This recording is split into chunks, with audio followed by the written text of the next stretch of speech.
going on, everybody? So, 1stphorm posted earlier to kind of want us to tell our story and just kind of say why we wanted to be, the next athlete for 1stphorm. And when I heard this, I was like, oh yeah, super excited. I wanted to tell my story, wanted to kind of help other people and, let them know that we can pull through anything. And I started thinking about it and I was like, you know what? People aren't going to believe anything that I say. Like, my story's just fucking out of this world and people are just going to think I made stuff up. So I went to the gym and smashed a decent back session and I was thinking about it the whole time. And I was like, you know what? If there's ever a time for me to tell my story, this is it here today. So you know what? I'm here, I'm going to tell my story. My name is Matthew Harris. I'm 25 years old. I got a older brother, 2 years older than me. I got a sister that's younger than me, about 3 years younger than me. And then I have a half-sister who's about 5 years younger than me. And of course, I was basically the middle child. My mom and dad were married until I was about 4 years old. And they split up. When they split up, my mom actually cheated on my dad with his best friend. And, obviously that was a big deal. And he was pretty big on cocaine and drugs. My dad's best friend, who my mom got with, so she got hooked on cocaine and everything else. Well, about the age of 5, I'd say, she was so strung out on it, and it got to the point, actually, I remember one day, I went and I knocked on her door and she didn't answer the door. And I kept banging on her bedroom door because I knew she was in there. Well, she opened the door and she let me come in and she's sitting on the bed. And I sit on the bed next to her. She has something in her hand. And she puts it up to her mouth, lights it, and takes a hit. And she looks at me and she's like, do you want some? And I'm 5 years old. I don't know any different. I'm like, I guess. So I take it, put it to my mouth, take a hit of it. Well, for about a year after that, actually it was crack. And at the age of 5, my mom was smoking crack with me for about a year. And I remember they put me in a school because they told me I wasn't smart enough to go to regular school. So, I went to this special school and things like that, and I barely went to the school anyway because I was riding around with my mom, weeks on end. We're riding around smoking crack every day. And we'd go to the drug dealer's house, and I remember sitting there in the living room, and I'd hear her in the next room, and they're having sex with the dope boy to get money or to get crack and things like that. And that went on for about a year.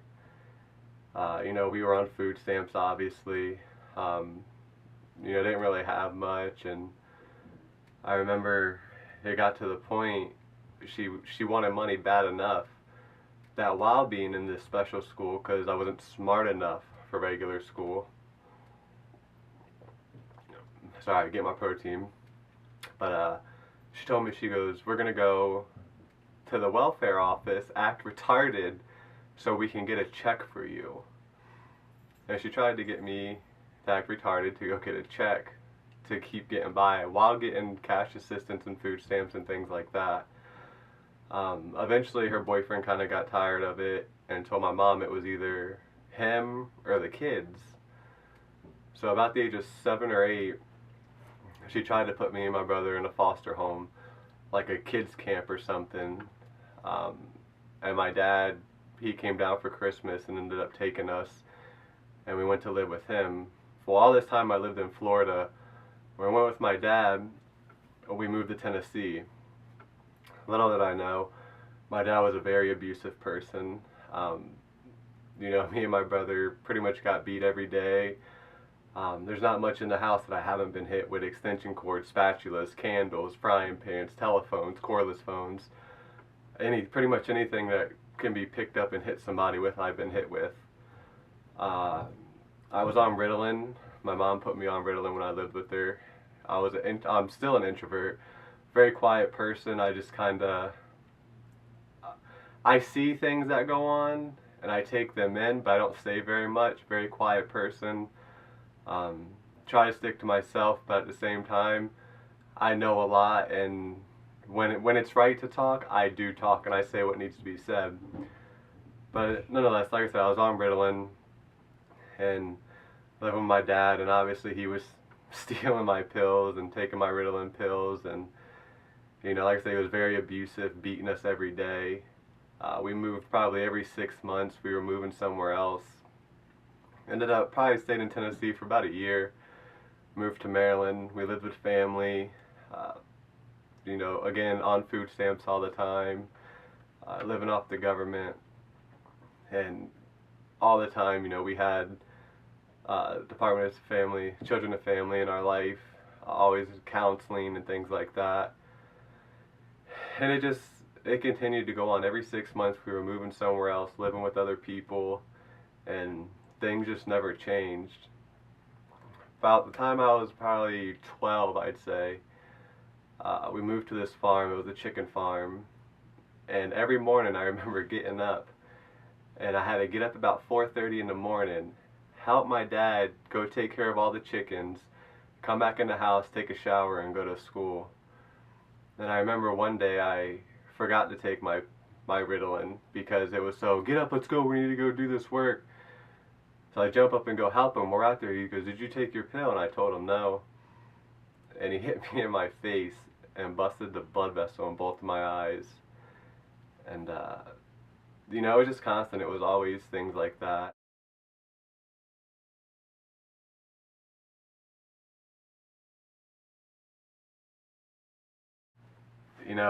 Christmas time would come around, and like every kid, we made Christmas lists, and we hoped we'd get what we wanted, and obviously we never always get everything that we want, and we don't really need all the things that we asked for. But every year, I never got what I wanted. And it's not me being picky or kind of being a bitchy little brat, but every year we went to Salvation Army or some kind of church or something, and my parents would get whatever they would give them for presents, and that's what we would get for Christmas. Now, we didn't get everything that they gave us. We only got the stuff that my mom or dad could not return to the store. They would get the free gifts from the church. Whatever still had labels and still brand new, they would take back to the store and get the money for it, and then give us the leftover gifts. And now I don't really celebrate holidays, especially Christmas. It comes around, and to me it's just another day. Now, if I want something, generally I try to get it for myself. I pretty much buy what I want because I grew up so much not having anything that now it's like if I want it, I'm getting it. So when I was about 15, we again got kicked out of where we were living, and we went to go live in a hotel, and my dad was dating this girl. Well, the state was paying for the hotel that we lived in, just a rundown little crack hotel, and me and my brother were living in the hotel, and my dad would go stay with his girlfriend at her house. Hot, fresh meals every day, nice place to stay, everything. We're staying in a hotel, nothing to eat, no food, no money, no nothing. I'm 15 years old, walking down the side of the street, picking up cans, hoping to get enough money to hopefully buy something to eat that day so I'm not starving. And I ended up getting, I had like $10 or something, and we used to go to this place, they'd auction off food that was damaged. And they had a big box of granola bars with like 500 granola bars in it. They were oatmeal raisin, green wrapper, I remember it till today. And for a month, breakfast, lunch, dinner, I ate oatmeal granola bars. And still, I will not touch a granola bar. Just the thought of it honestly makes me sick to think about it. And when those ran out, there was still no hot food. We lived in this hotel for almost 3-4 months. And there was this restaurant across the street. It was in Maryland. It was called Bonanza. It was on the Delaware-Maryland line. And I had this big hoodie that had the pocket in the front that went all the way across. and I would put a grocery store bag in my hoodie, go in the exit door at the restaurant, grab a plate of food, go sit down like I paid, just walk in the exit door, grab a plate, casually sit down, and I would stuff fried chicken, hush puppies, french fries, anything that was, I guess, dry foods, I would stuff in there and then walk out so I could have something to eat. And this went on for months on end. And, you know, eventually, obviously, him and his girlfriend broke up because, well, he's an asshole. And then we just moved to another hotel and we'd stay there for a little bit. And I believe it was about 16, 17 years old. You know, I ran away, and then I ended up coming to Florida again to stay with my grandparents. And, you know, they were, I guess, a little better. There was a roof over my head, but, you know, they were in the same boat. They were living off food stamps, living off the government, lazy, always looking for a handout. And, you know, just always bothered me, like, how do you not want to give life your all? You have one life to live, and you just want a handout. You want to sit around on your fat ass, lazy all the time, and not do anything. And it killed me every day. And I was a straight A student. I went to 16 high schools from 9th grade to 11th grade. I went to 16 high schools and held straight A's every single year. And in my 11th grade year, you know, things got a little bumpy with my grandparents. Obviously, I didn't agree with the way they were doing things. And I went to go stay with my dad for a little bit. Well, my dad thought that it was more important for me to drop out of school and help him with his half-ass job than it was to get an education. So my 11th grade year, I was forced to drop out of school and go work with him.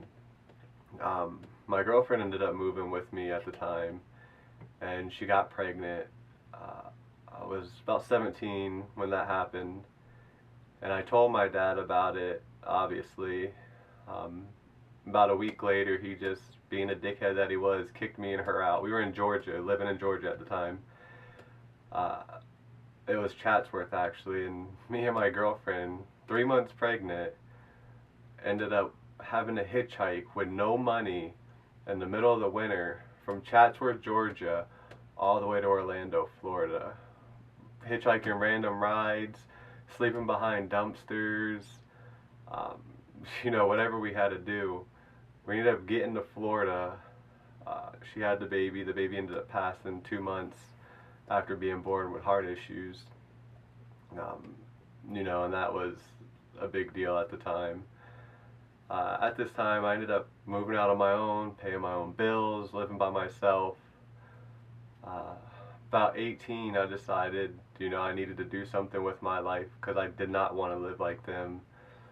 So I went to join the military. I was overweight my whole life. So I decided to join the military. I quit my job, sold my car, everything, and went to the gym every single day to lose the weight. I went from 250 pounds to 160 pounds. And 2 years went by and the military's like, oh, we're processing your papers, oh, we're doing this, oh, we're doing that. I just got to the point I was tired of it. I was like, if you're not going to let me fight for the country, I'm not going to beg you. I'm giving you everything that I have, and if you're not going to allow me to go through with it, then apparently it's not for me. So, you know, I lived life working 9 to 5 jobs. Ended up getting a girlfriend. She got pregnant, and she didn't tell me till she was about 5 months pregnant. And, you know, that was a big deal for me. And she ended up having the baby. She kept her away from me. I don't, still to this day, you know, my daughter's 5 years old, and I'm lucky if I get to talk to her once a month, just because her mom's just completely out of it. And, you know, like I said, I was working 9 to 5 jobs, just barely getting by. At the age of 21, I realized, again, I got to make a change in my life. Went and got my I got my GED when I was going to join the military, because obviously you have to. So at 21, I decided, you know what, I'm going to college, because everybody says college is where it's at. If you don't have a college degree, you'll never get a good job. So I went to college, which I'm still in college right now. Straight A's every semester, straight A's. Got a 4.0 GPA. I'm going to school for music, and I give it everything that I have, because if I'm going to do something, I'm going to do it 110%. I'm not going to half-ass it, because if I'm a half-ass it, it's no reason to do it at all. But, here I am today, so that's kind of where I'm at. I ended up having, actually, at 21, had a third kid, and knew it wasn't right, and we just came to the agreement that it was better that we gave the kid up for adoption. There's families out there who can't have kids, and the mental and financial and condition that me and her mom were in, it just wasn't the best thing to keep it. So, we did what we needed to do with that. What are my goals? Honestly, right now, what I really want to do is I just want to motivate people. I want to go around, I want to do public speaking. That used to be one of my biggest fears. Like I said, I'm an introvert, so speaking to a lot of people is not really what we do. But I want to spread my story. I want to tell people. I want to let them know that no matter what you've gone through, no matter what you do go through, you can always pull through it, and you can always become a better person. The only thing that's holding you back in life is you. So if you want something, you have to go get it no matter what. So that's what I like to do, is just travel, go to juvenile centers, schools, anything, and just kind of tell my story and help people and let them see the light at the end of the tunnel. I want to eventually start my own organization to give back to kids during the holidays. Like I said, I never got anything that I wanted as a kid, and I know how that felt, and I don't want any kid to have to wake up on Christmas Day and go out in the living room to look at the Christmas tree and not see one gift under that tree that they want, or any gifts at all for anybody. And if I can just give back to one person or change one person's life, that's what I want. Obviously, I want to change thousands and millions of people's lives, but if I change one life for somebody, that works for me. I'm really all about giving back. Anything that I have, I'm more than happy to give to somebody else and share what I have. Like you see in my video, what would I do with the 10K? I went out downtown, made sandwiches for people, gave out waters, and it's not a lot, but it makes a difference for some people. So, I think I really have what it takes to be the next 1stphorm athlete.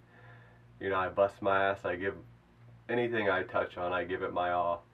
Like I said, I don't half-ass anything. If I'm going to do it, I'm going to do it 110%. And I think that's the kind of people that 1stphorm needs. I don't judge people. I know we all go through hard times.